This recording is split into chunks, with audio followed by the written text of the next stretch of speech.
លោកមើលទៅផ្ទះសំណាក់សៀឡពួកយើងបើករោស៊ីចិត្ត5ឆ្នាំហើយពេលនេះសូម្បីបន្ទប់ទទួលភ្ញៀវក៏ខូចខាតដែរលោកមើលចុះតើគួរតែចាយប្រាក់ជួយជ្រើបន្ទប់ភ្ញៀវឬអត់បើបែបនេះគឺតើអញ្ចេះដឹងស្អីផ្ទះសំណាក់សៀវស៊ឺគឺត្រូវការភាពឆាតឆាយផ្ទះសំណាក់សៀឡរបស់ពួកយើងនៅខាងក្រៅគឺភ្នំឈីសាំងនៅខាងមុខគឺរុក្ខជាតិបៃតងបើសិនជាបន្ទប់មានស្ថានភាពបាក់បាច់បន្តិចបន្តួចវាកាន់តែល្អឆាតឆាយ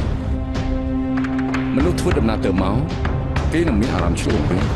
តើជាអារម្មណ៍អ្វីទៅនោះគឺជា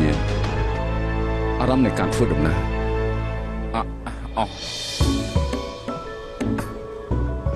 អារម្មណ៍ធ្វើដំណើរ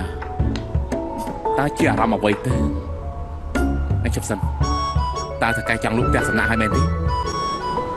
ព្រិលនេះគឺព្រិលធ្លាក់ជាច្រើនខែហើយមិនមានភ្ញៀវចូលមកសោះប្រហែលជាសូម្បីប្រាក់ឈ្នួលក៏មិនបើកឲ្យដែរពេលលុបផ្ទះសំណាក់នេះហើយពួកយើងគ្មានប្រាក់គ្មានទីកន្លែងទៅតើដាណាថាតាមផ្លូវឲ្យមែនទេមកឯងគិតច្រើនពេកហើយទោះជាផ្ទះសម្រាប់ពួកយើងលើកឲ្យគេទៅទីក៏ខាងគេគិតថាខាតបងដែរហើយម្យ៉ាងទៀតគំនិតតកែអមិនមនុស្សសាមញ្ញដូចជាពួកយើងអាចយល់បានទៅមើលទៅព្រិលធ្លាក់ខ្លាំងណាស់ពួកយើងមើលឃើញគឺព្រិលពណ៌សរីឯតកែ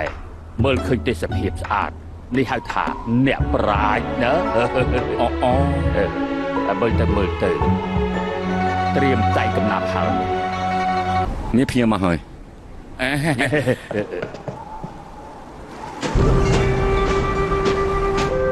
មនុស្សនេះមិនពាក់អាវរងា